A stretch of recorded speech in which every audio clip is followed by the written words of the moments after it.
اعوذ باللہ من الشیطان الرجیم بسم اللہ الرحمن الرحیم یا ایہا الذین آمنوا ان تنصروا اللہ ینصرکم ویثبت اقدامکم صدق اللہ العظیم رب اشرح لی صدری ویسر لی امری واحلل عقدۃ من لسانی یفقہوا قولی آمین یا رب العالمین۔ میں نے آپ کے سامنے سورہ محمد کی آیت نمبر 7 اس کی تلاوت کی ہے، اور اس آیت کی تلاوت کرنے کا مقصد یہ ہے کہ ہمارا سبق جو چل رہا ہے وہ جملہ شرطیہ کا چل رہا ہے، اور میں نے پچھلے سبق میں آپ کو جملہ شرطیہ کے بارے میں تفصیل سے بتایا تھا کہ جملہ شرطیہ کے 2 اجزاء ہوتے ہیں، ایک شرط کہلاتا ہے اور دوسرا جزا یا جواب شرط کہلاتا ہے، اور پھر شرط اور جزا مل کر یہ جملہ شرطیہ بناتے ہیں۔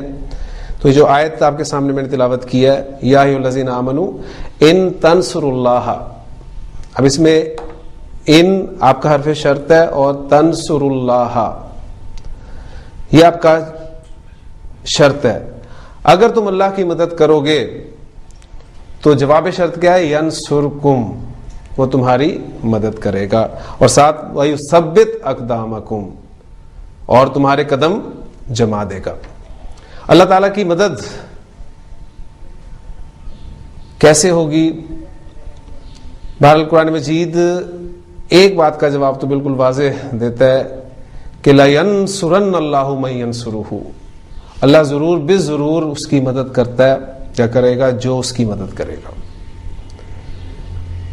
پھر سورۃ العنکبوت کی ایک آیت بڑی خوبصورت آیت ہے کہ وَالَّذِينَ جَاهَدُوا فِينَا لَنَهْدِيَنَّهُمْ سُبُلَنَا، بے شک وہ لوگ جو ہمارے راستے میں کوشش کرتے ہیں، ہم ان کے لیے اپنے راستے آسان کر دیتے ہیں، ہم انہیں اپنے راستوں کی ہدایت دیتے ہیں، ان کے لیے اپنے راستے کھول دیتے ہیں۔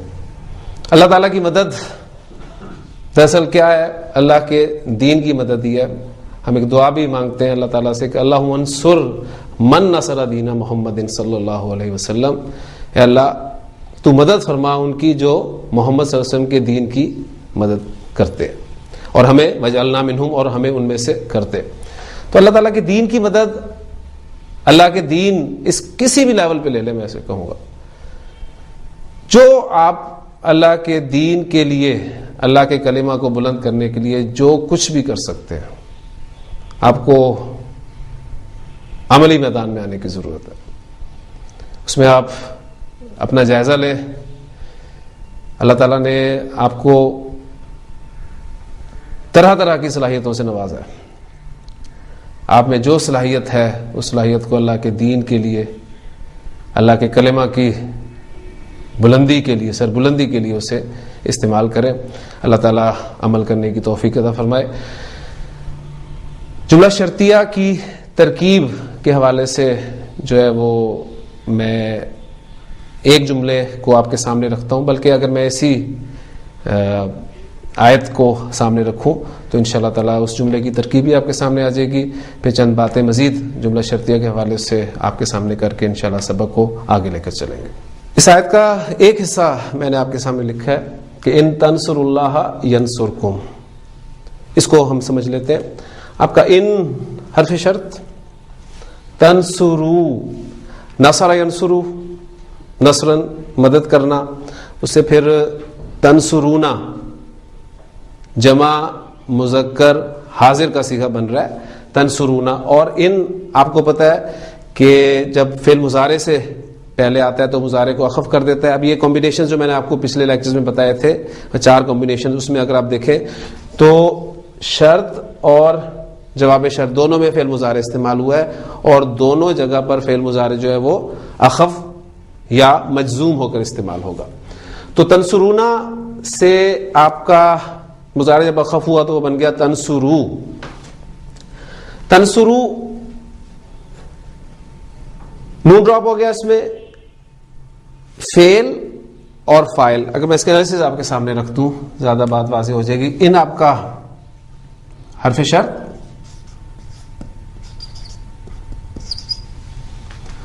تنصرو فعل با فاعل، اور فاعل اس میں واو ضمیر مرفوع متصل کے منفصل متصل، اور اللہ یہ آپ کا مفعول. فعل اپنے فاعل اور مفعول سے مل کر جملہ فعلیہ ہو کر شرط. یہاں پر آپ دیکھ رہے ہیں کہ تنصر اللہ میں آپ کو واو بھی خالی مل رہا ہے اور ایک الف بھی خالی مل رہا ہے، اور پھر اسم اللہ کا الف جو ہے وہ بھی آپ کو خالی مل رہا ہے. تو 3 حروف آپ کو خالی مل رہے ہیں، اور اس را کی پیش سے ہی ہم آگے اس کو ملا رہے ہیں. جواب شرط میں ینصرکم، ینصر آپ کا فعل و فاعل،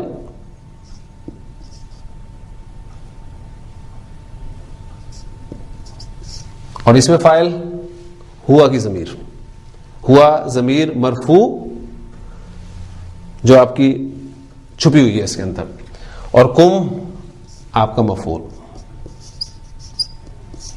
فعل اپنے فاعل اور مفعول سے مل کر جملہ فعلیہ ہو کر جزا،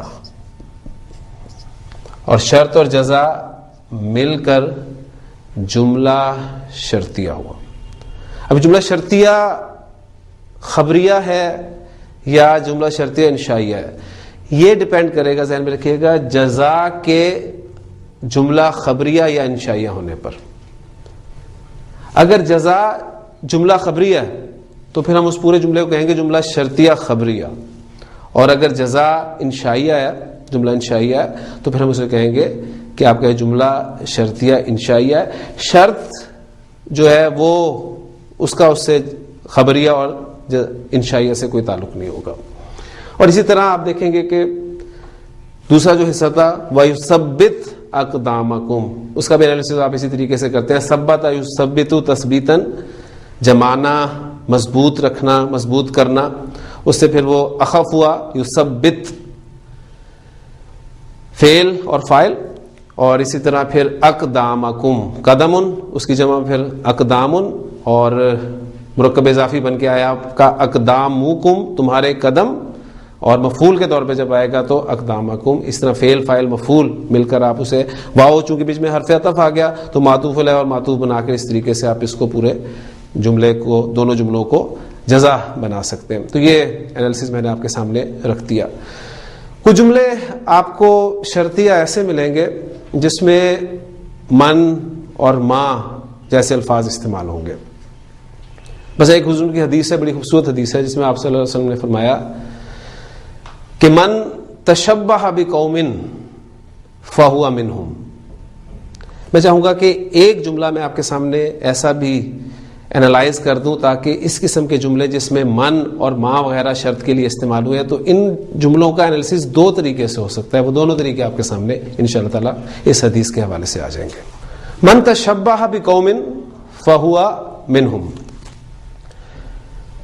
اس میں آپ دیکھ رہے ہیں کہ من آپ کا لفظ جو استعمال ہوا ہے یہ اسم الموصول ہے، اور اسم الموصول شرط کے معنی کو متضمن ہے، یعنی اس میں شرط کے معنی جو ہے وہ شامل ہے.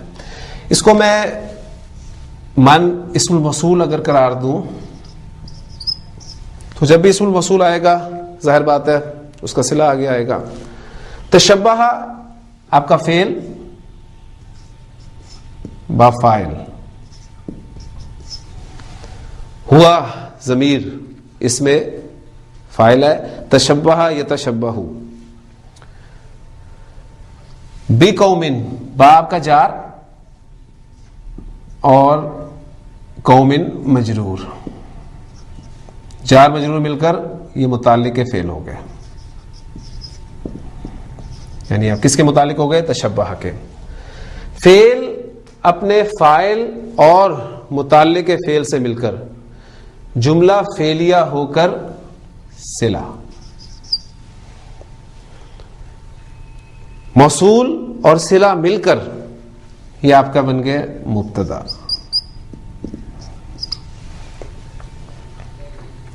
فا جزائیہ،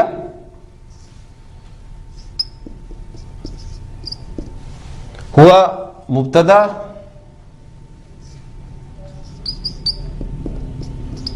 اور منہم آپ کا جار اور مجرور، شبہ جملہ ہو کر خبر، یعنی اس کی خبر، اصل خبر جو ہے وہ محذوف ہے، یہ قائم مقام خبر کے طور پہ ہم نے اسے یہاں پر لیا ہے. مبتدا اور خبر مل کر یہ آپ کا پورا جملہ اسمیہ ہو کر خبر بن گیا، اور یوں آپ کا مبتدا اور خبر مل کر جملہ اسمیہ خبریہ ہو گیا. تو ایک ترکیب کا طریقہ تو یہ ہے. اس قسم کے الفاظ میں آپ دیکھیں گے من تشبہ بقوم، یعنی اس حصے کو آپ نے موصول اور صلے کو ملا کر مبتدا بنا دیا، اور وہ مبتدا جو شرط کے معنی لیے ہوئے ہوتا ہے اس کی خبر پر بھی فا داخل کیا جا سکتا ہے. تو یہ جو فا داخل ہوا ہے آپ دیکھ رہے ہیں کہ یہ اصل میں اس مبتدا کی خبر پر داخل ہوا ہے. عام طور پر خبر پر آپ دیکھتے ہیں کہ فا داخل نہیں ہوتا، لیکن ایسا مبتدا جس میں شرط کے معنی شامل ہوتے ہیں اس پہ آپ اس کی خبر پر فا داخل کر سکتے ہیں. تو ایک ترکیب آپ کے سامنے یہ آ گئی. دوسری اس کی ترکیب جو ہے وہ بالکل اسی پیٹرن پہ ہو سکتی ہے کہ آپ من کو شرطیہ قرار دے دیں، من شرطیہ، جس طرح ہم نے شرطیہ قرار دیا تھا. ان آپ کا حرف شرط تھا، یہ من آپ کا شرطیہ کہلائے گا، اور من شرطیہ اسے آپ مبتدا بنا لیں. خالی من شرطیہ آپ کا مبتدا، تشبہ بقوم یہ پورا، اب اس کا انالیسس میں دوبارہ آپ کے سامنے نہیں کروں گا. یہ جملہ فعلیہ آپ کا جملہ فعلیہ شرط، جملہ فعلیہ ہو کے شرط، فا جزائیہ، ہوا منہم جملہ اسمیہ ہو کر جزا یا جواب شرط، شرط اور جزا مل کر جملہ شرطیہ ہو کر خبر، اور مبتدا اور خبر مل کر جملہ اسمیہ خبریہ ہو گیا.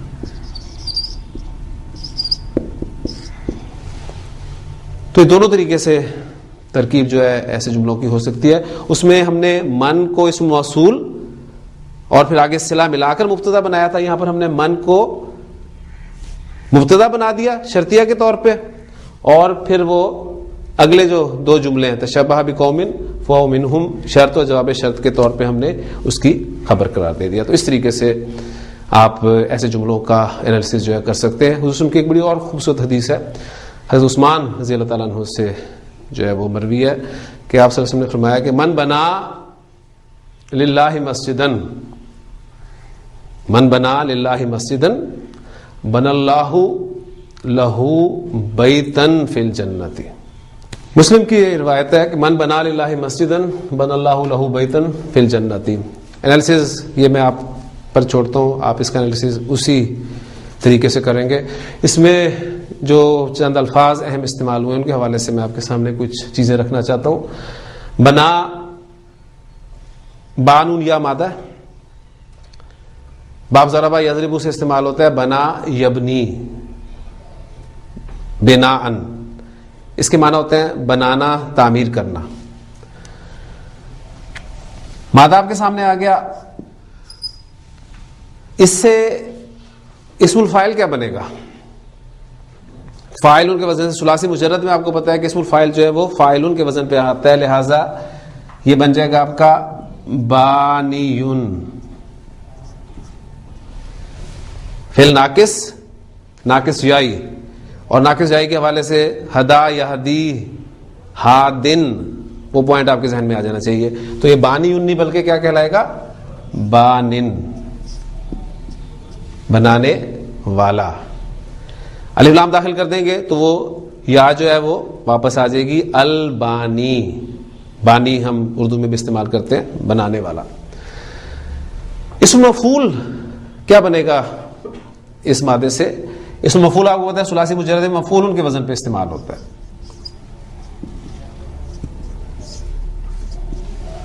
مفعولون کے وزن میں یہاں پر فا عین لام میں اگر وہ مادہ پھینک دوں تو لفظ جو آپ کے سامنے آئے گا مبنویون. جب بھی کسی لفظ میں واو اور یا اکٹھے آ جاتے ہیں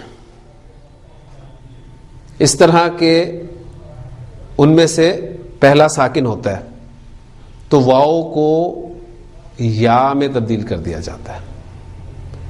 واو اور یا جب بھی کسی لفظ میں اکٹھے آ جائیں قاعدہ ناقص کا ایک اس طرح کے پہلا ساکن ہو تو واو کو آپ یا میں تبدیل کر دیتے ہیں. اب یہاں پر واو یا میں چینج ہوگا تو کیا لفظ بن جائے گا آپ کا؟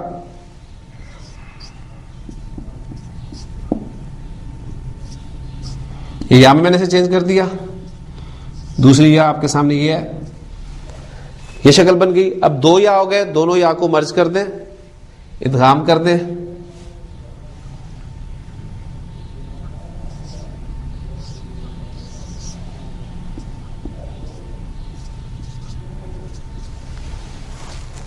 اب یا کی پیش کے ساتھ کوئی مناسبت نہیں ہے, لہذا یا کے مناسب ہونے کے اعتبار سے آپ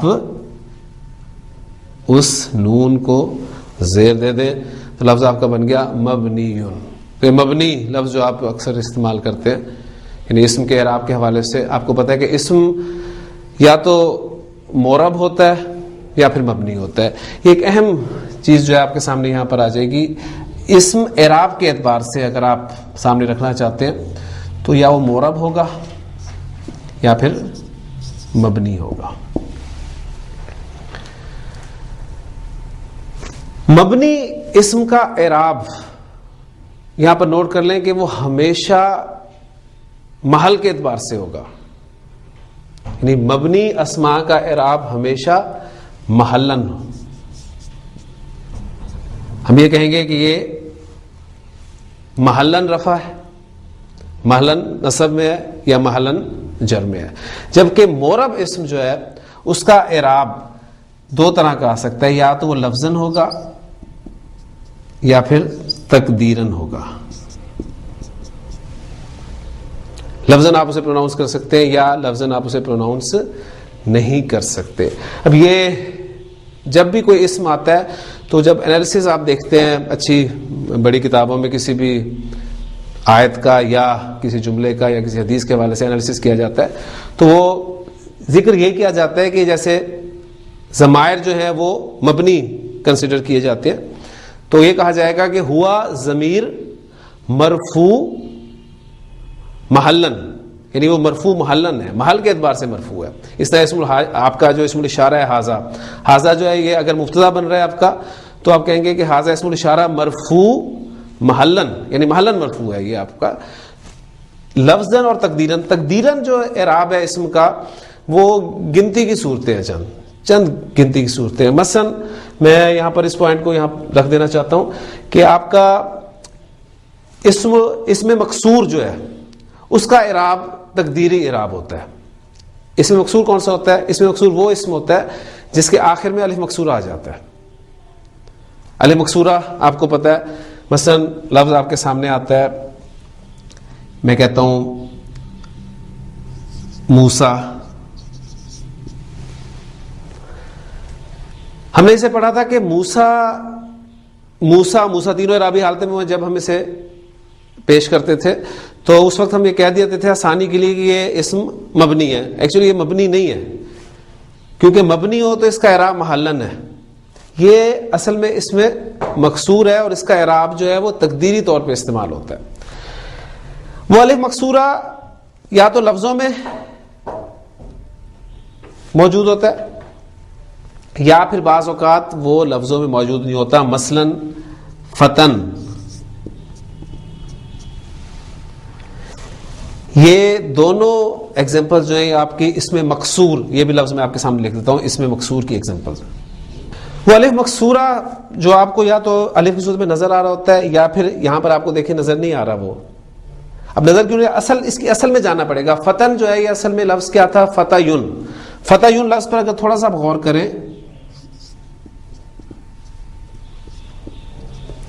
حرف لت حرکت والا پیچھے زبر, جب بھی حرف لت پر حرکت ہو پیچھے زبر ہو تو آپ دیکھتے ہیں کہ وہ الف میں چینج ہو جاتا ہے. تو یہ کیا بن جائے گا؟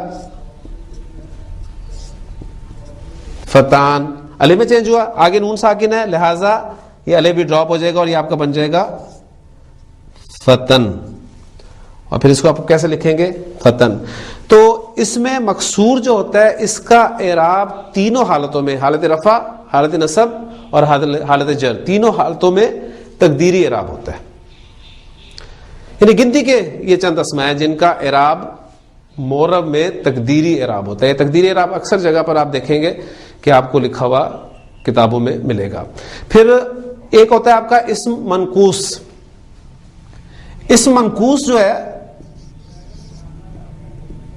یہ وہ اسم ہوتا ہے جو یا پر ختم ہوتا ہے، اس یا سے پہلے زیر ہوتی ہے. مثلا آپ دیکھیں القاضی،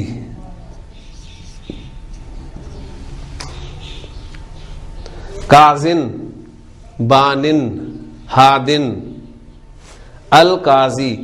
اب میں القاضی کو فاعل کے طور پہ استعمال کرنا چاہتا ہوں تو میں کہوں گا جاءنی القاضی. اب اعراب نہیں پتہ چل رہا، لیکن چونکہ فاعل ہے لہذا میں کہوں گا کہ یہاں پر یہ حالت رفع میں ہے. لیکن اس منقوص جب نصب میں استعمال ہوتا ہے تو پھر اس پر اعراب جو ہے وہ لفظاً آتا ہے. مثلا میں کہتا ہوں رأیت القاضیہ. اس منقوص حالت نصب میں آئے گا تو اس کا پھر اعراب تقدیری نہیں ہوگا بلکہ لفظی ہوگا. لیکن اس منقوص جب حالت جر میں استعمال ہوگا تو اس کا اعراب اسی طرح تقدیری ہوگا. مثلا میں کہتا ہوں مررت بالقاضی. اس مکسور جو ہے اس کا اعراب تینوں حالتوں میں، حالت رفع، حالت نصب، حالت جر، تینوں حالتوں میں تقدیری ہوگا. جبکہ اسم منقوص جو ہے اس کا اعراب حالت رفع اور جر میں تو تقدیری ہوگا، حالت نصب میں لفظی ہوگا. تو یہ اعراب جو ہے محلن ہوتا ہے مبنی اسماء کا، معرب اسماء کا لفظاً یا تقدیراً. یہ پوائنٹ آپ نے ذہن میں اچھی طرح رکھنا ہے. پھر کسی اسم کو آپ یائے متکلم کی طرف مضاف کر دیتے ہیں. مثلا کتاب کو آپ یائے متکلم کی طرف مضاف کرتے ہیں تو آپ کے سامنے جو الفاظ بنتے ہیں کتابی. اب کتابی آپ کو پتہ ہے حالت رفع میں بھی کتابی، حالت نصب میں بھی کتابی، حالت جر میں بھی کتابی. تو یہ وہ اسم جس کو آپ کس یائے متکلم کی طرف نسبت دے دیں تو اس کا اعراب بھی تینوں حالتوں میں تقدیری ہوگا. اس میں جمع جو مذکر سالم ہے اس کو نکال دیں. یعنی کہ ہر وہ اسم جسے یائے متکلم کی طرف آپ نسبت دے دیں اس کا اعراب تقدیری ہوگا سوائے جمع سالم مذکر کے. جمع سالم مذکر کا اعراب تقدیری نہیں ہوگا. ٹھیک، اس میں بھی دیکھا جائے گا دو صورتیں اس میں بنتی ہیں. مثلا ایگزامپل میں یہیں پر آپ کے سامنے رکھ دیتا ہوں. مسلمون، مسلمون جب مضاف کے طور پہ آئے گا تو نون ڈراپ ہو گیا. اب یائے متکلم کی طرح میں نے اسے نسبت دی تو اس کی شکل کیا بنے گی؟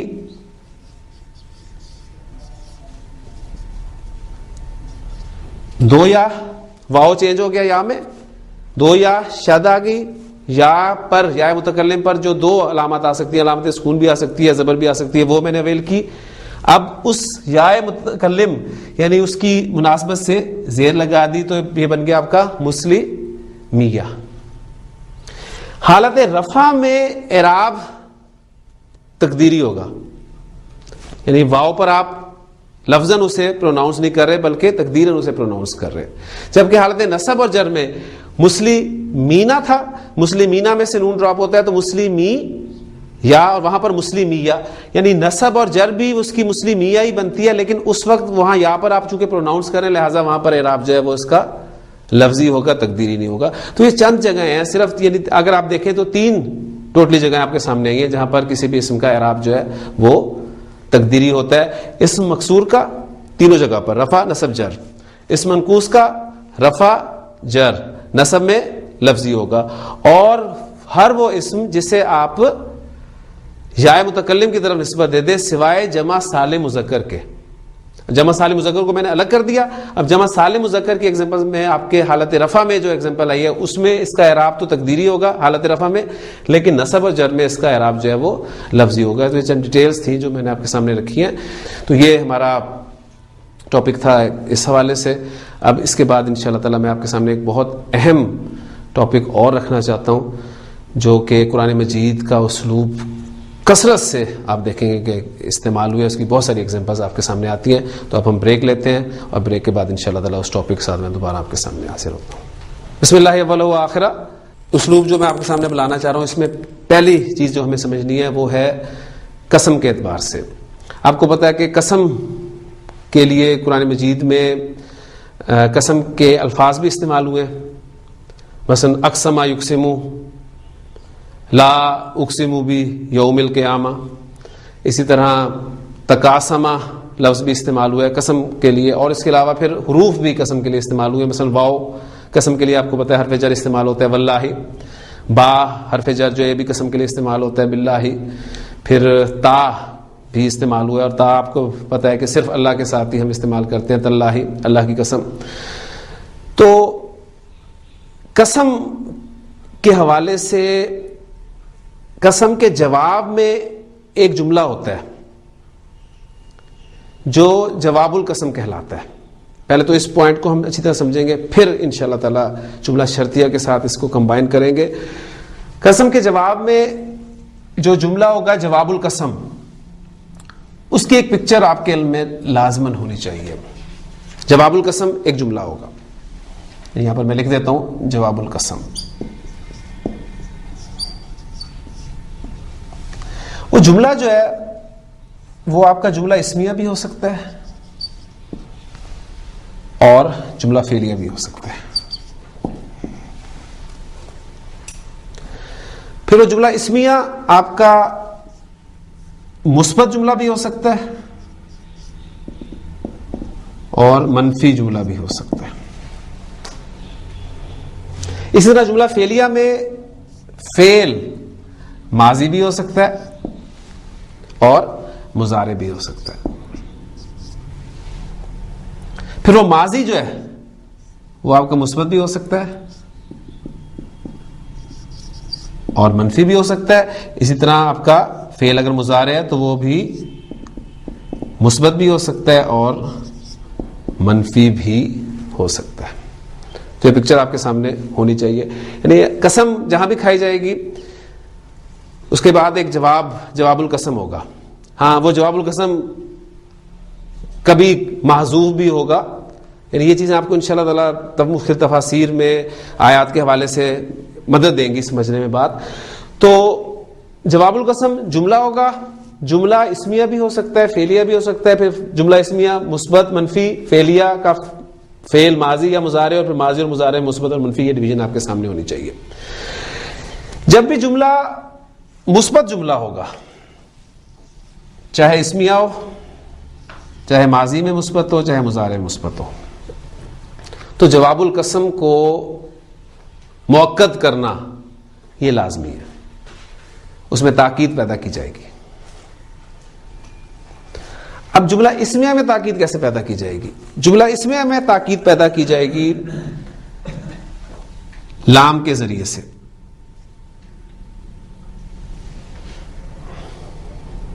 یا لام کی بجائے انا اس کے ذریعے سے, یا پھر لام اور انا یعنی انا اور لام دونوں کے ذریعے سے. سورۃ العصر ایگزامپل سامنے رکھیں. والعصر قسم ہے زمانے کی. ان الانسان لفی خسر. تو وہ جو جواب القسم ہے آپ کا جملہ اسمی ہے, اس میں آپ دیکھیں گے کہ تاکید پیدا کی گئی ہے کس کے ساتھ؟ انا اور لام تاکید دونوں کے ساتھ پیدا کی گئی. یہ لام جو ہے اس کے حوالے سے بھی ایک پوائنٹ میں سامنے آپ کے رکھنا چاہوں گا, بہت اہم پوائنٹ ہے وہ بھی, کہ میں کہتا ہوں انا صادقن. انا صادقن سمپل جملہ آپ کا, میں سچا ہوں. میں جملے میں زور پیدا کرنا چاہتا ہوں تو میں اس کے شروع میں لام لگا دوں گا لأنا صادقن. یہ لام جو ہے لام ابتدائیہ کہلاتا ہے. تاکید کے لیے زور پیدا کرنے کے لیے لام استعمال ہوتا ہے, یہ لام ابتدائیہ کہلاتا ہے. اب اسی طرح جو آپ کا جملہ ہے انا صادقن, اس میں تاکید حرف انا کے ذریعے سے بھی پیدا کر سکتا ہوں. آپ کو پتا ہے کہ انا اور یہ لام جو ہے لام ابتدائیہ جسے میں کہہ رہا ہوں, یہ دونوں آپ کے انسٹرومنٹس آف ایمفسس ہیں. انا نے مبتدا کو نصب میں لے کے جانا ہوتا ہے, جبکہ لام ابتدائیہ وہ کچھ نہیں کرتا, اس لیے آپ نے دیکھا کہ جملہ آپ کا سمپل کا سمپل رہا لا انا صادقن. جبکہ انا کی وجہ سے انا جو ہے یہ آپ کا بن جائے گا انی صادقن.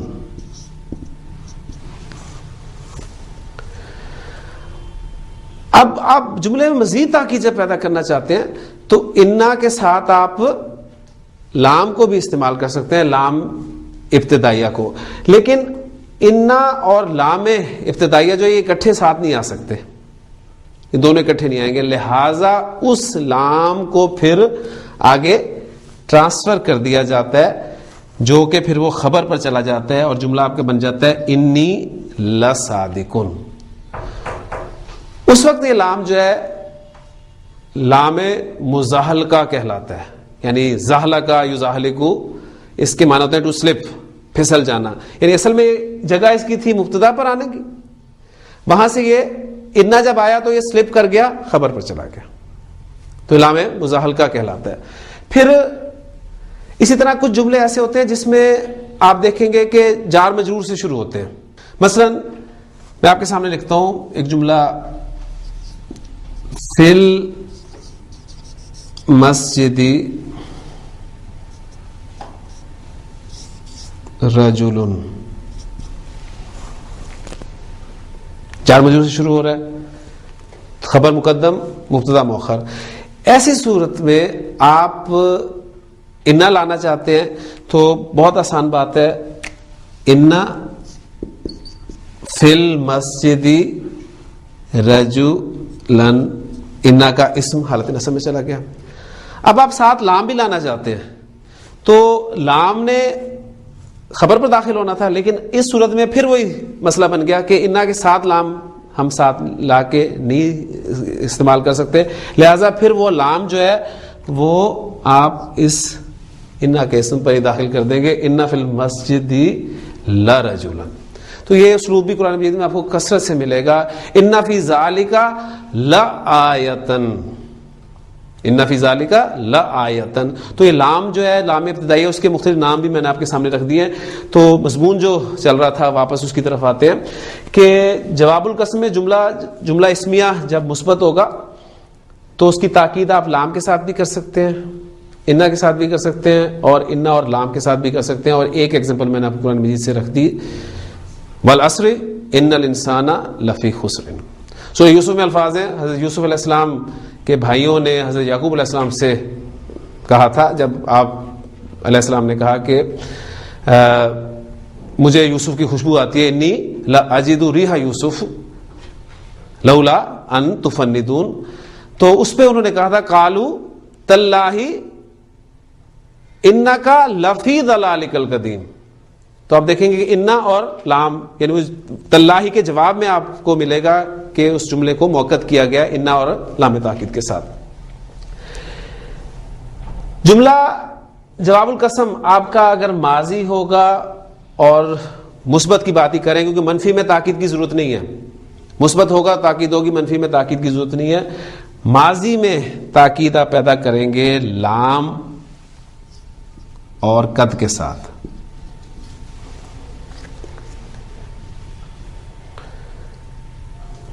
والتینی والزیتونی وطور سینین وہذا البلد الامین لقد خلقنا الانسان فی احسن تقویم. خلقنا کیا ہے آپ کا ماضی ہے, لہذا آپ دیکھ رہے ہیں کہ لام اور قد دونوں کے ساتھ اسے موقت کیا گیا, تاکید اس میں پیدا کی گئی ہے. لقد خلقنا الانسان فی احسن تقویم. اسی طرح آپ سورۃ البلد کے الفاظ پہ ذرا غور کریں, لا اقسم بہذا البلد وَأَنْتَ حِلٌّ بِهَذَا الْبَلَدِ وَوَالِدٍ وَمَا وَلَدَ لَقَدْ خَلَقْنَا الْإِنسَانَ فِي كَبَدٍ. اور پھر سورہ یوسف میں حضرت یوسف علیہ السلام سے جب ملاقات ہوئی ہے بھائیوں کی اور انہیں پتہ چل گیا کہ یہ حضرت یوسف علیہ السلام ہی ہے، تو اس پہ جو بھائیوں نے کہا تھا قالوا تاللہ لقد آثرک اللہ علینا. آثر یوسر ایثارن ترجیح دینا، تو لقد آثرک اللہ علینا، یقیناً اللہ تعالیٰ نے آپ کو ہم پر ترجیح دی ہے. تو فی الماضی میں تاکید جو پیدا ہوگی وہ آپ کی لام اور قد دونوں کے ساتھ ہوگی. فعل مضارع میں آپ تاکید کیسے پیدا کریں گے؟ فعل مضارع میں آپ تاکید پیدا کریں گے. یہاں پر ایک بات جو ہے وہ ساتھ اور نوٹ کر لیں گے. فعل مضارع آپ کو پتہ ہے کہ حال کے معنی میں بھی استعمال ہوتا ہے اور مستقبل کے معنی میں بھی استعمال ہوتا ہے. جب فعل مضارع حال کے معنی میں استعمال ہوگا تو سمپل تاکید لام کے ذریعے سے ہوگی. واللہ لا احبک، اللہ کی قسم میں تجھ سے محبت کرتا ہوں. احب یحب، تو واللہ لا احبک. لیکن مضارع جب مستقبل کے معنی میں ہوگا تو اس وقت تاکید لام اور نون تاکید سے کی جائے گی. اب نون تاکید سے مراد کیا ہے؟ نون تاکید سے مراد آپ کا نون خفیفہ بھی ہے اور نون ثقیلہ بھی ہے. نون خفیفہ نون ثقیلہ ہم پڑھ چکے ہیں. مضارع میں تاکید پیدا کرنے کا اسلوب جو ہم نے اپنے بنیادی کورس میں پڑھا تھا، تو وہ چیزیں اب آپ کے سامنے ایک اور انداز میں آ رہی ہیں. مضارع جب مستقبل کے معنی میں استعمال ہوگا تو تاکید لام اور نون تاکید سے کی جائے گی، اور زیادہ تاکید آپ کو پتہ ہے نون ثقیلہ ہی قرآن مجید میں استعمال ہوا ہے. ایگزامپل خفیفہ کی بھی آپ کے سامنے میں انشاءاللہ تعالی رکھوں گا. حضرت ابراہیم علیہ السلام نے فرمایا تھا تاللہ لَأَكِيدَنَّ أَصْنَامَكُمْ، اللہ کی قسم میں تمہارے بتوں کے خلاف ضرور کوئی نہ کوئی پلان جو ہے وہ کروں گا. تو تاللہ لَأَكِيدَنَّ أَصْنَامَكُمْ. پھر اگر لام اور فعل مضارع کے درمیان کوئی حرف آ جائے تو پھر نون تاکید جو ہے وہ استعمال نہیں ہوتا. لام اور فعل مضارع کے درمیان کوئی حرف آ جائے تو نون تاکید استعمال نہیں ہوتا. یعنی نون تاکید استعمال نہ ہونے کی دو وجوہات آپ کے سامنے آ گئی. ایک یہ کہ اگر مضارع حال کے معنی میں استعمال ہو رہا ہے تو نون تاکید استعمال نہیں ہوگا، اور دوسری یہ کہ اگر لام اور فعل مضارع کے درمیان کوئی حرف آ جائے تو بھی نون تاکید استعمال نہیں ہوگا. اب میں آپ کے سامنے ایگزامپل جو ہے ایک قرآن سے رکھ رہا ہوں، اس میں آپ دیکھیں گے کہ 3 جملے قسم کے جواب میں آپ کو ملیں گے، اور ان تینوں جملوں میں سے آپ اندازہ لگائیں گے کہ کون سا جملہ ہے اور اس میں کس طرح تاکید پیدا کی گئی ہے، ماضی ہے، مضارع ہے یا جملہ اسمی ہے. وَالضُّحَىٰ وَاللَّيْلِ إِذَا سَجَىٰ، قسم آپ کو آ گئی، مل گئی. اب جواب القسم میں جملے دیکھیے گا. وَالضُّحَىٰ وَاللَّيْلِ إِذَا سَجَىٰ مَا وَدَّعَكَ رَبُّكَ وَمَا قَلَىٰ.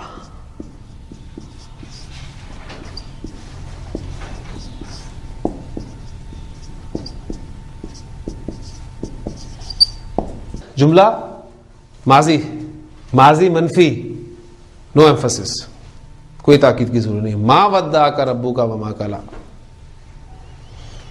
دوسرا جملہ وللآخرۃ خیر لک من الاولی.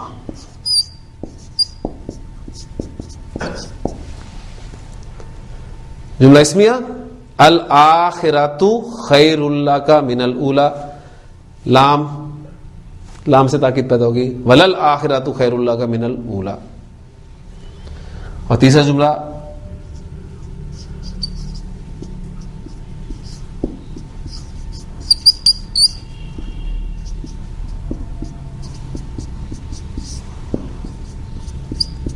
وَلَسَوْفَ يُؤْتِيكَ رَبُّكَ فَتَرْضَىٰ. مضارع آ رہا تھا، مستقبل کے معنی میں آ رہا تھا. لام اور نون تاکید کے ساتھ تاکید ہونی تھی، لیکن مضارع اور لام کے درمیان میں سوف لفظ آ گیا، لہذا نون تاکید جو ہے وہ استعمال نہیں ہوا. اس لیے آپ دیکھیں گے یوتی، آتا یوتی، پورا کا پورا جو ہے جملہ فعل مضارع جو ہے اسی طرح اپنی نارمل حالت میں استعمال ہوا ہے. تو یہ بہترین ایگزامپل ہے جو آپ کے سامنے آ گئی ہے. اس میں آپ دیکھیں گے کہ جملے منفی ہیں تو تاکید کی ضرورت نہیں ہے، مثبت ہیں تو تاکید کی ضرورت ہے، اسمیہ ہے تو تاکید پیدا کرنے کا الگ اسلوب ہے، ماضی ہے تو تاکید پیدا کرنے کا الگ اسلوب ہے، اور اگر مضارع ہے اور مضارع مستقبل کے معنی میں ہے تو تاکید پیدا کرنے کا الگ اسلوب ہے.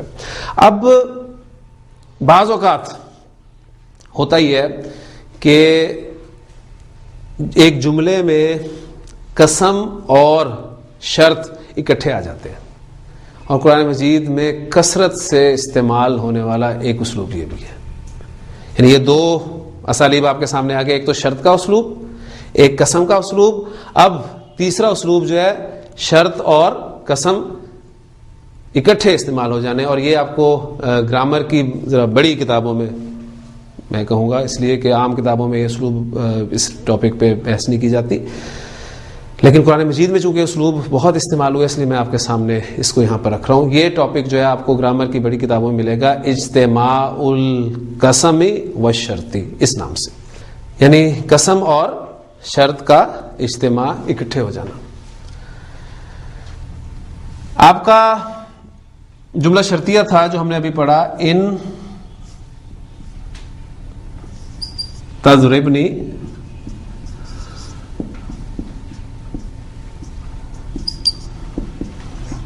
اضرب کا، یہ آپ کا جملہ شرطیہ، ان تضربنی اضرب کا. ایک اسلوب ہم نے پڑھا ہے قسم والا، وہ کیا ہے؟ واللہ، اللہ کی قسم، لأضربنک،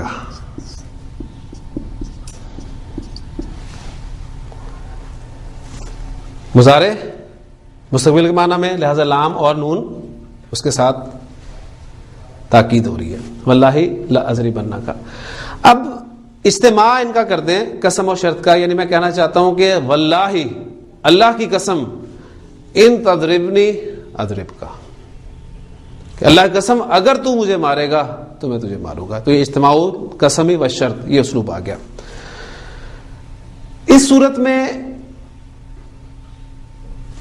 اگر آپ دیکھیں ان کو میں کمبائن کروں تو جملہ واللہ قسم میں نے رکھ دی، ان تضربنی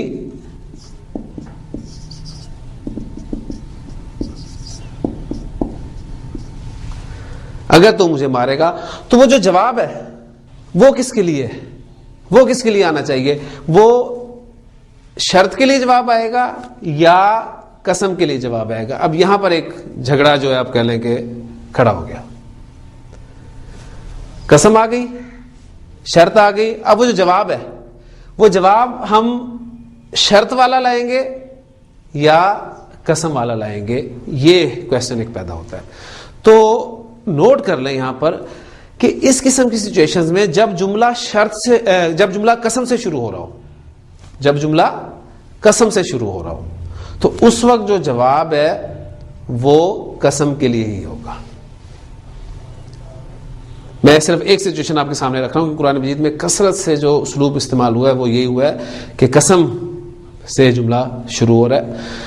تو بات جو سامنے یہ ہے کہ جملہ اگر قسم سے شروع ہو رہا ہے تو جواب جو ہے وہ قسم کے لیے ہوگا، اور قسم کے لیے جواب آپ کو پتا ہے کیا ہوگا؟ لأضربنک، واللہ ان تضربنی لأضربنک.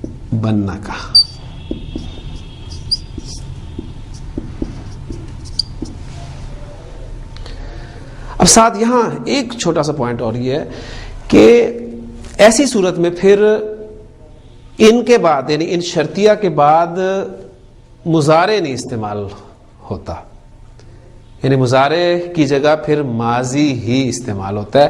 ماضی لفظاً ماضی استعمال ہوتا ہے یا پھر مانن ماضی استعمال ہوتا ہے. لفظاً ماضی اور مانن ماضی کا کیا مطلب ہے؟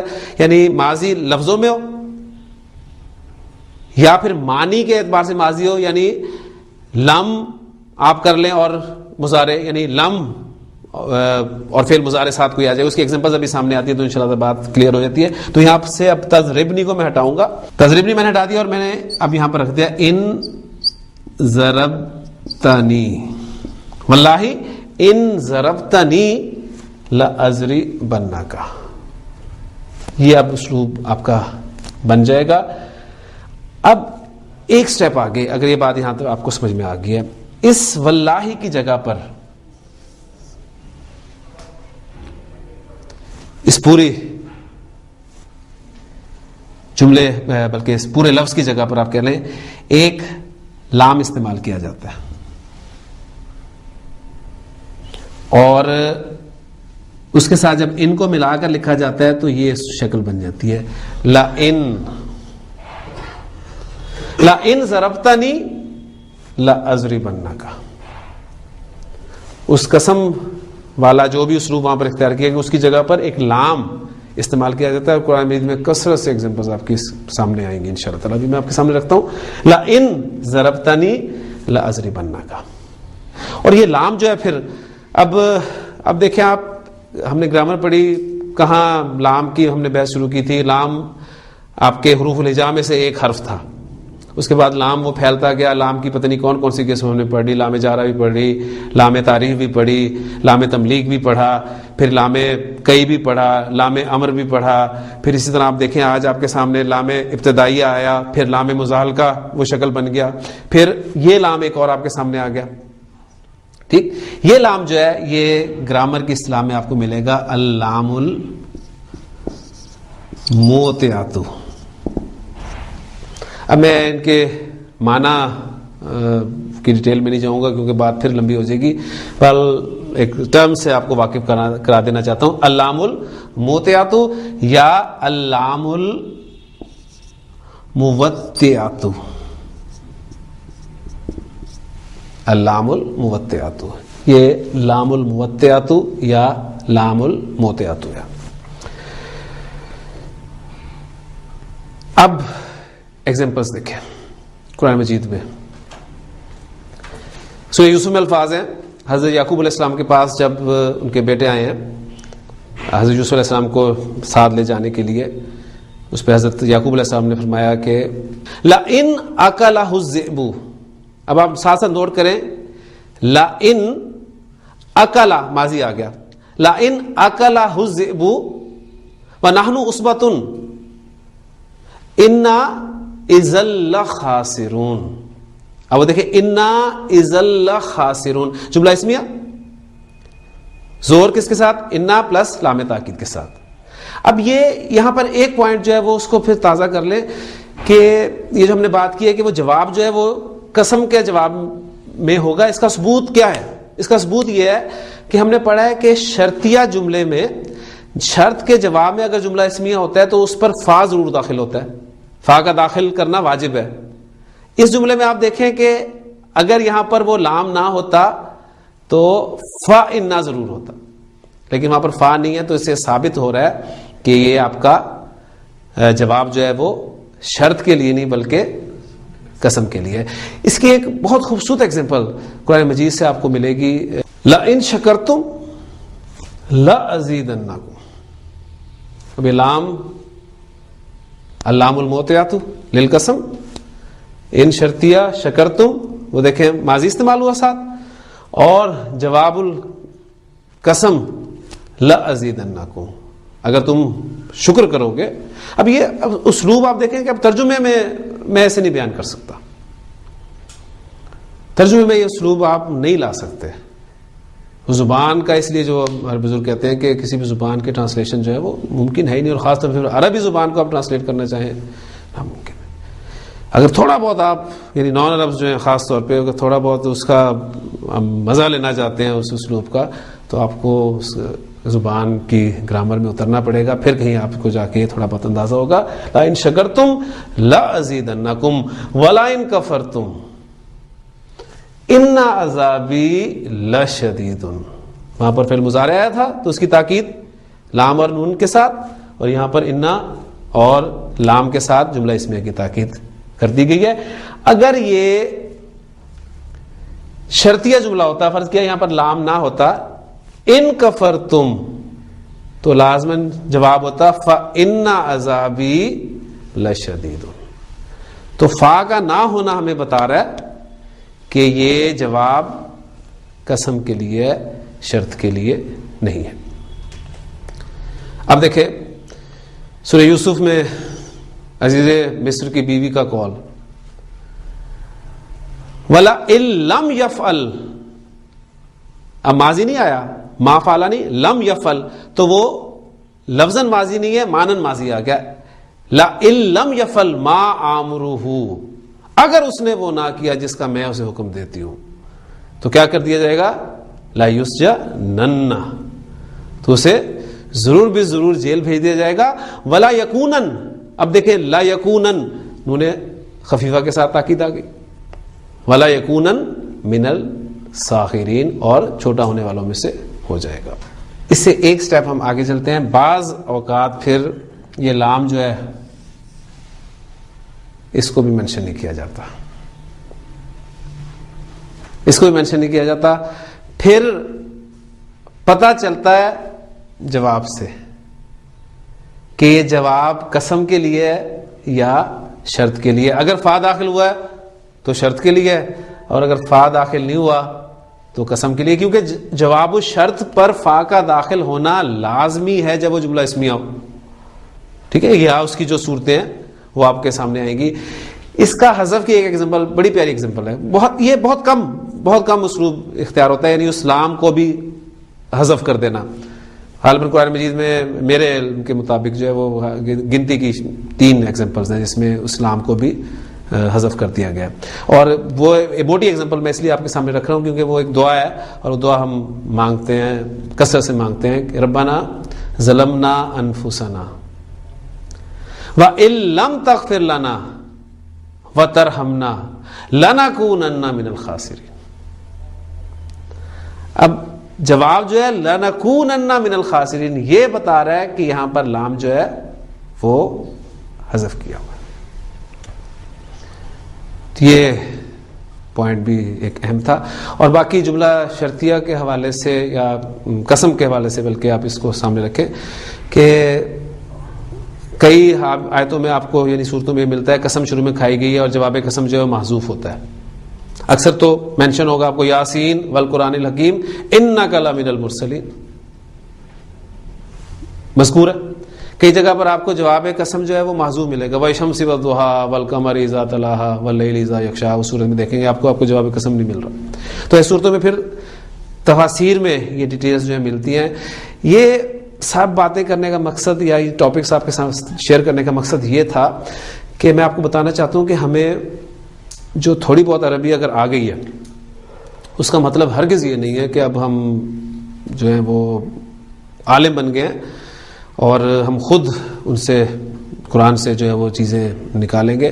ایک بات یہاں پر ہمیشہ ذہن میں رکھیے گا جو میں نے اپنے اساتذہ سے سیکھی ہے اور اسی حوالے سے میں آپ تک آگے ٹرانسفر کرنا چاہتا ہوں کہ قرآن مجید ہم نے اپنے اس کورس میں بھی جو بنیادی لیکچر میں، پہلے لیکچر میں استاد محترم نے بھی آیت آپ کے سامنے تلاوت کی تھی، وَلَقَدْ يَسَّرْنَا الْقُرْآنَ لِلذِّكْرِ، قرآن مجید ہم نے آسان کر دیا ہے نصیحت حاصل کرنے کے لیے. تو فَهَلْ مِن مُدَّكِرٍ، تو کوئی ہے نصیحت حاصل کرنے والا؟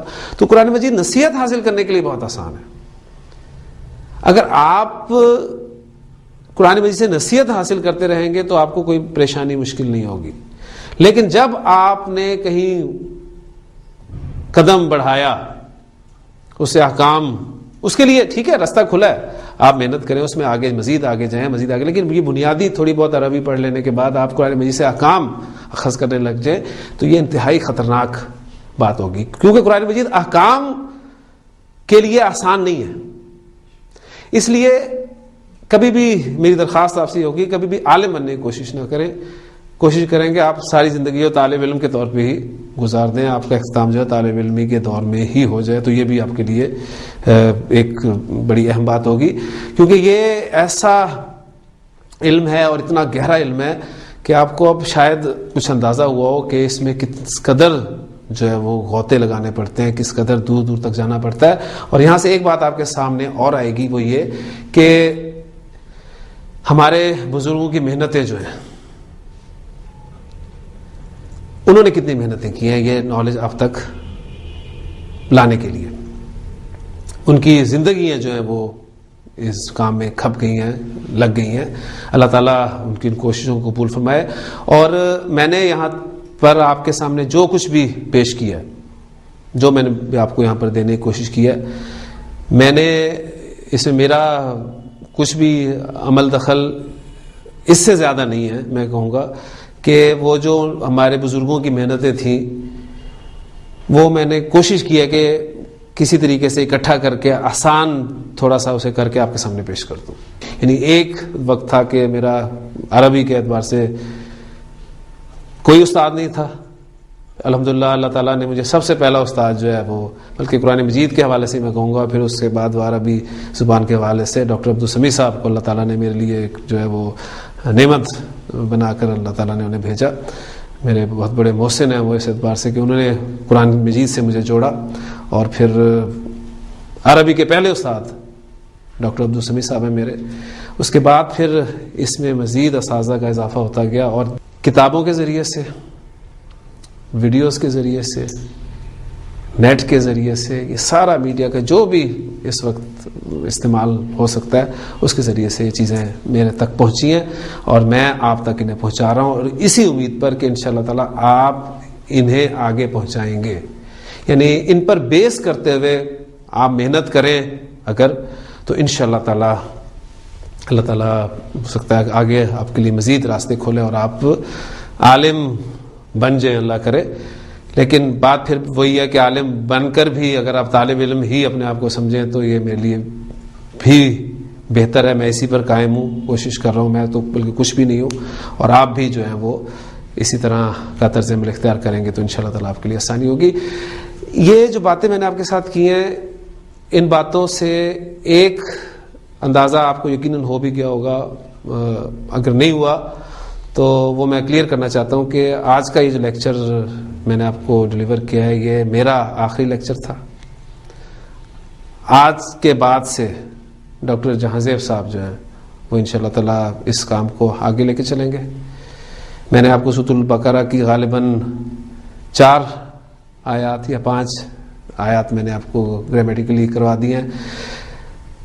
کوشش میں نے یہ کی تھی اصل میں جب پروگرام یہ شروع کیا تھا تو یہ سمجھ کے کہ جو چیزیں ایڈوانس چیزیں کچھ رہ گئی ہیں گرامر کے حوالے سے وہ آپ تک پہنچا دی جائیں. یہ چیزیں ریکارڈ میں آ جائیں گی تو انشاءاللہ تعالیٰ پھر آہستہ آہستہ ان پہ ورکنگ کر کے آگے جایا جا سکتا ہے.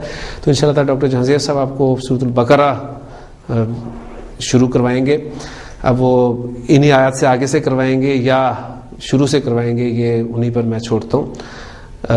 انشاءاللہ تعالیٰ آپ دیکھیں گے کہ ان کے پڑھانے سے بھی آپ کے سامنے قرآن مجید کی آیات جو کھلیں گی اور قرآن مجید کا پورا میسج آپ کے سامنے آئے گا. اور میری بتائی ہوئی باتیں اگر قواعد میں استعمال ہوں گی تو انشاءاللہ تعالیٰ اس وقت میں ابھی آپ کو یاد آ جایا کروں گا اسی بہانے سے. تو اصل چیز یہی ہے کہ اس کو قرآن کو پکڑیں، اس سے چمٹ جائیں. تمسک بالقرآن یہ ضروری ہے. حضور کی حدیث وہ ذہن میں ہمیشہ رہنی چاہیے کہ انی کا ترکت فیکم شیئین یا امرین، میں نے تم میں 2 چیزیں چھوڑ دی ہیں، لن تضلوا بعدہما، تم ان کے بعد ہرگز بھی گمراہ نہیں ہوگے. وہ کیا ہیں 2 چیزیں؟ کتاب اللہ کی کتاب، و سنت نبی ہی، اور اس کے نبی کی سنت ہے. تو یہ ان سے جب تک جڑے رہیں گے آپ محسوس کریں گے کہ آپ زندگی میں ٹھیک جا رہے ہیں. ورنہ جس پرفتن دور سے ہم گزر رہے ہیں اس دور میں قدم قدم پہ پھسلنے کے چانسز موجود ہیں. لیکن میں نے قرآن مجید میں وہ طاقت دیکھی ہے کہ یہ آپ کو مستقل پھسلے رہنے نہیں دیتا. آپ پھسلتے ہیں یہ آپ کو اٹھا دیتا ہے. اگر آپ کا تعلق کسی درجے میں بھی قرآن مجید سے جڑا ہوا ہے تو یہ آپ کو مستقل پڑے رہنے نہیں دے گا، یہ آپ کو اٹھا دے گا. اور شرط بس وہی ہے کہ آپ کو کچھ سمجھ میں بھی آتا ہے. تھوڑا بہت سمجھ میں آ رہا ہے تو ایسے ایسے واقعات آپ کو ملیں گے. میں قرآن مجید کی جب بھی تلاوت کرتا ہوں چاہے میں ایک آیت ہی کیوں نہ پڑھوں، آپ یقین مانیے مجھے اس آیت میں سے بھی کوئی نہ کوئی میسیج ضرور ملتا ہے.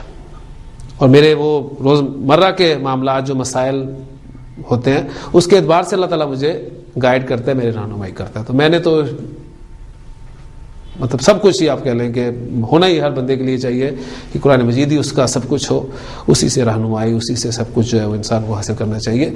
تو الحمدللہ ہمارا یہ جو ہے وہ سیشن 10 پروگرامز پر مشتمل تھا، یہ آج ختم ہوا چاہتا ہے. نیکسٹ پروگرام انشاءاللہ ڈاکٹر جہاں زیب صاحب کرائیں گے.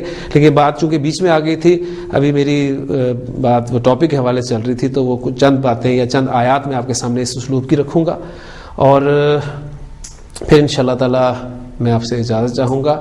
اس میں سب سے پہلے تو وہ آیات میں آپ کے سامنے رکھ دیتا ہوں جس میں یہ لام اللام المعتیات یا اللام المعتیات کا اس اسلوب جو استعمال ہوا ہے، اس میں آپ پھر وہ ساری باتیں جو پڑھائی گئی ہیں آپ کو ان کو سامنے رکھ کر انالیسس کر سکتے ہیں کہ کہاں پر کون سا اسلوب جو ہے وہ اختیار کیا گیا.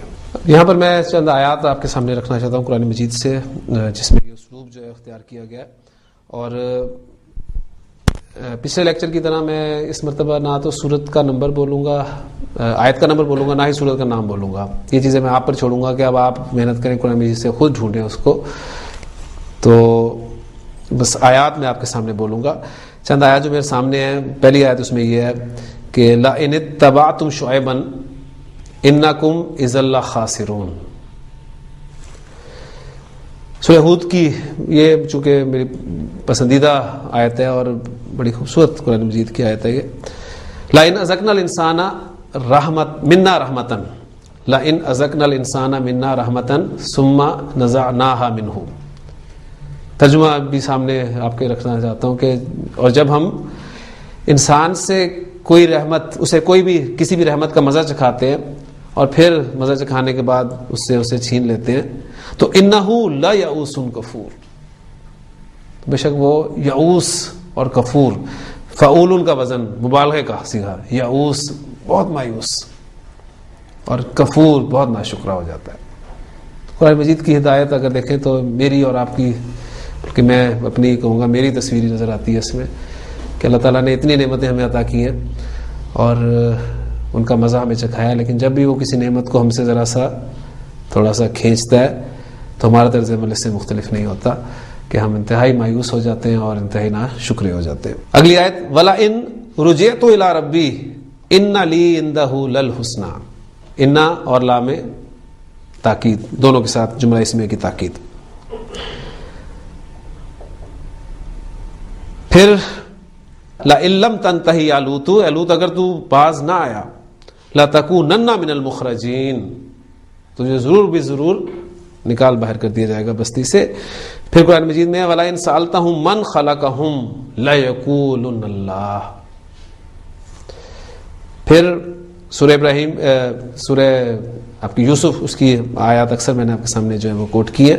اس میں اسی طرح اللہ تعالیٰ نے فرمایا کہ لَمَن تَبِعَكَ مِنْهُمْ، لمن، اب یہ من کے ساتھ انی من، لَمَن تَبِعَكَ مِنْهُمْ لَأَمْلَأَنَّ جَهَنَّمَ مِنْكُمْ أَجْمَعِينَ. بہت ساری ایگزامپلز اور بھی میرے پاس ہیں اس وقت، لیکن میں یہاں پر ختم کرنا چاہوں گا. شرط کے لیے ایک حرف اور میرے ذہن میں آ رہا ہے، وہ بھی بہت قرآن مجید میں استعمال ہوا ہے، لو. یہ بھی شرط کے لیے استعمال ہوتا ہے، آپ کو پتہ ہے. اور لو جو ہے یہ زمانہ ماضی میں شرط کے لیے استعمال ہوتا ہے. لو زرعتا، اگر تو بوتا، لو زرعتا لحصدتا، تو کاٹتا. اس لو کے جواب پر اکثر جو ہے وہ لام آپ کو ملے گا، لو زرعتا لحصدتا. اس میں ایگزامپل دیکھیں آپ، یعنی لو جو ہے، یہ دو جملے آپ کے سامنے بول رہا ہوں، اس سے آپ کو اور تحقیق کرنے کا موقع ملے گا. لو بھی شرط کے لیے استعمال ہوتا ہے، ایک جملہ یہ، اور دوسرا جملہ لو شرط کے لیے بھی استعمال ہوتا ہے. تو صرف الفاظ کا وہ بھی کی جگہ کی تبدیلی سے آپ دیکھیں کہ آپ کو بہت کچھ سوچنے کا موقع ملے گا. لو بھی شرط کے لیے استعمال ہوتا ہے اور لو شرط کے لیے بھی استعمال ہوتا ہے. اس میں لو انزلنا ھذا القرآن علی جبل لرأیتہ خاشعا متصدعا من خشیۃ اللہ، لو اور لام، میں صرف لو اور لام ابھی کس معنی میں استعمال ہوا ہے وہ ابھی میں آپ کے سامنے نہیں رکھ رہا. پھر آپ دیکھیں گے کہ لو کان فیہما آلہۃ، زمین و آسمان کے حوالے سے فرمایا کہ اگر اس میں اللہ کے علاوہ کوئی اور معبود ہوتے تو لفسدتا، تو وہ دونوں میں بگاڑ پیدا ہو جاتا ہے، یعنی زمین اور آسمان دونوں بگڑ جاتے. حضور کی حدیث ہے بڑی پیاری، لو کانا لابن آدم وادن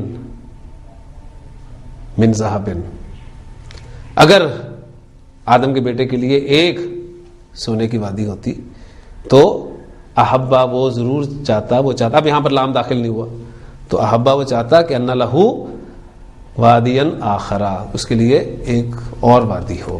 تو یہ لو جو ہے بعض اوقات یہ ہائپوتھیٹیکل کنڈیشنز جو ہیں ان کے لیے بھی استعمال ہوتا ہے.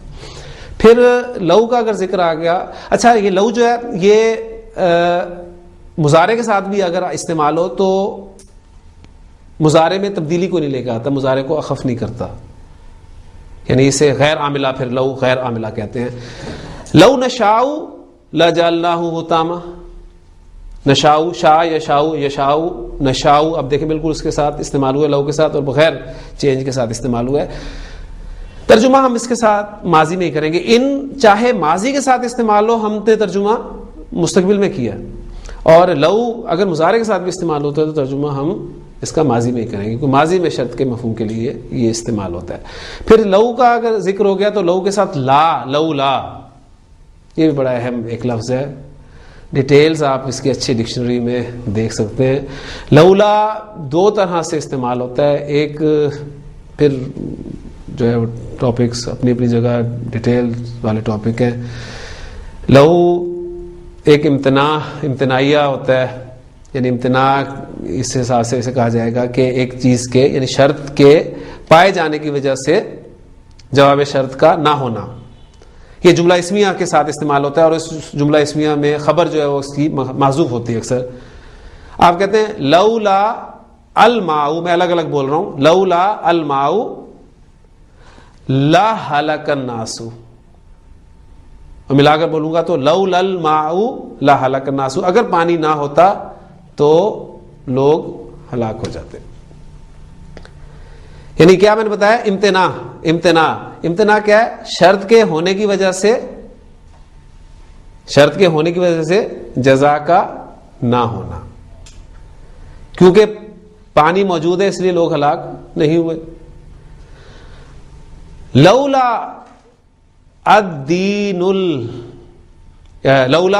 المدارس الدینیۃ، اگر دینی مدرسے نہ ہوتے لضاع العلم، تو علم ضائع ہو جاتا. پھر عمر رضی اللہ عنہ کو ایک بڑا خوبصورت قول جو ہے ملتا ہے، انہوں نے ایک مرتبہ جو فیصلہ دیا تھا رجم کے حوالے سے کہ اسے سنسار کر دیا جائے ایک شادی شدہ عورت کے حوالے سے، تو علی رضی اللہ عنہ نے پھر حضرت عمر رضی اللہ عنہ سے فرمایا تھا کہ اس میں اس بچے کا جو اس کے پیٹ میں بچہ ہے اس کا کیا قصور ہے، تو آپ ایسا کریں کہ پہلے اسے ڈلیور کرنے دیں، اس کے بعد اس پہ جو ہے وہ سزا حد جو ہے وہ نافذ کی جائے. تو اس پہ حضرت عمر نے جملہ بڑا فرمایا تھا کہ لولا علی لا ہلاک عمر، اگر علی نہ ہوتا تو عمر ہلاک ہو جاتا. تو یہ اب دیکھیں اس میں مبتدا ہے، خبر محذوف ہے، تو یہ اس طرح کے جملے آپ کو لولا کے ساتھ جو ہے وہ قرآن مجید میں ملیں گے. پھر یہ لولا کا استعمال اس وقت ہے جب جملہ اسمیہ کے ساتھ استعمال ہو رہا ہے، لیکن لولا جب جملہ فعلیہ کے ساتھ استعمال ہوگا تو پھر ماضی کے ساتھ بھی ہے، مستقبل کے ساتھ بھی ہے. ماضی کے ساتھ استعمال ہوگا تو اس کا الگ مفہوم ہوتا ہے، مضارع کے ساتھ استعمال ہوتا ہے تو پھر الگ مفہوم ہوتا ہے.